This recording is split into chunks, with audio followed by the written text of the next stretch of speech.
భారత ప్రభుత్వం యూజీసీ అనేటువంటి ఒక సంస్థను నియమించింది. ఈ సంస్థ ఏం చేస్తుందంటే ఈ అడ్మిషన్ క్యాన్సిలేషన్ చేసుకున్నటువంటి విద్యార్థులకి ఏ టైం దాకా క్యాన్సిల్ చేసుకోవచ్చు, ఏ టైం దాకా వెనక్కి డబ్బులు తెచ్చుకోవచ్చు అని ఒక చట్టం అనేది ఒకటి ఉంది భారతదేశంలో.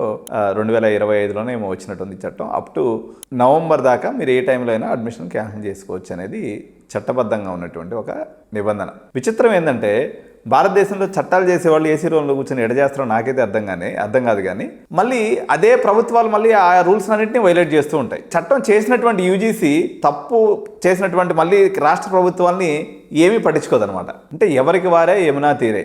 ఈ భారతదేశంలో కేంద్ర ప్రభుత్వం ఒక చట్టం చేసినప్పుడు కనీసం వ్యక్తులు పాటించరు. మేము కన్సల్టెన్సీ, మేము డబ్బులు తీసుకుని ఎగ్గొడతాం, ఓకే బాగానే ఉంది, 420 కేసు అవుతుంది ఎగ్జాంపుల్. ప్రభుత్వమే డబ్బులు తీసుకొని ఇన్ టైంలో మీరు 25వ తారీఖు లోపల కట్ చేయకపోతే డబ్బులు మొత్తం మేము మింగేస్తుంది అంటే ఇప్పుడు ఎవరు 420 అని?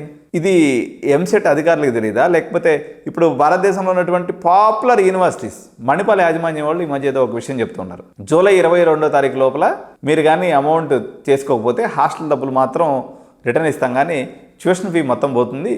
యాజ్ పర్ ఏఐసిటి నామ్స్ ప్రకారం మేము దీన్ని రూపొందిస్తున్నాము అని చెప్పారు. కానీ మరి ఎంత అవలతనంగా అంటే ఏఐసిటి దీనికోసం నిబంధన పెడుతుంది. ఏడన్నా చెవులో పూలు కాదు, అది సొరకాయలు పెడుతున్నారు అన్నట్టు.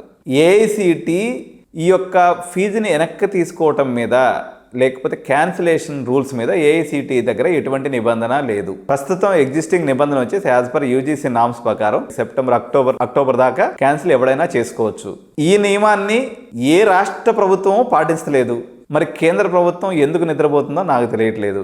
కోర్టులు ఏం చేస్తున్నాయో, కేంద్ర ప్రభుత్వం ఏం చేస్తుందో, రాష్ట్ర ప్రభుత్వాలు యూజీసీ లాంటి అడ్మినిస్ట్రేషన్ బాడీ ఇచ్చినటువంటి నిబంధనల్ని ఎందుకు తుంగలో దొక్కి ఎవిడెంట్గా డాక్యుమెంటెడ్గా రేపొద్దున మీకు రాబోయేటువంటి సెకండ్ ఫేజ్ అలాట్మెంట్లో ఈ పర్టికులర్ డేట్ లోపల మీరు క్యాన్సిలేషన్ చేసుకోకపోతే మీరు కట్టినటువంటి అమౌంట్ రిఫండ్ రాదు అని 1,00,000 డాక్యుమెంట్స్ని రిటర్న్గా రాష్ట్ర ప్రభుత్వం ఇవ్వటం అంటే మరి దీనికి జవాబుదారీతనం ఉన్నట్ట లేనట్ట?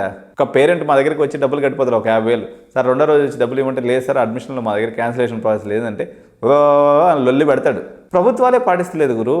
సర్టిఫికేట్స్ ఒకసారి చేతిలో పడిందంటే కాలేజీ వాడి దగ్గర నుంచి తీసుకోవాలంటే చుక్కలే కనిపిస్తాయి. నేను కాలేజీ రన్ చేసేటప్పుడు కూడా నా మీద కూడా ఒక 10 మంది పోయారు కేసులు పెట్టిన. వాళ్ళు నోటీసులు పంపిస్తారు, నోటీసులు పక్కన పడేస్తాం.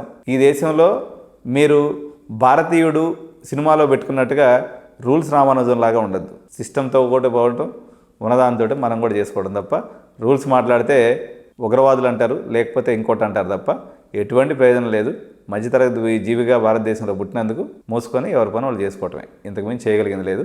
ఇది ఇన్ఫర్మేషన్ కోసమే వీడియో చేసినా తప్ప ఓపికనోడు పోయి కోర్టులో కొట్లాడి మీ ఫీజుని రిఫండ్ తీసుకునే ప్రయత్నం చేయండి. ఆ కోర్టు తిరిగి వచ్చేసరికి మన గడ్డాల మీసాలు కూడా నడిచిపోతాయి. Thank you.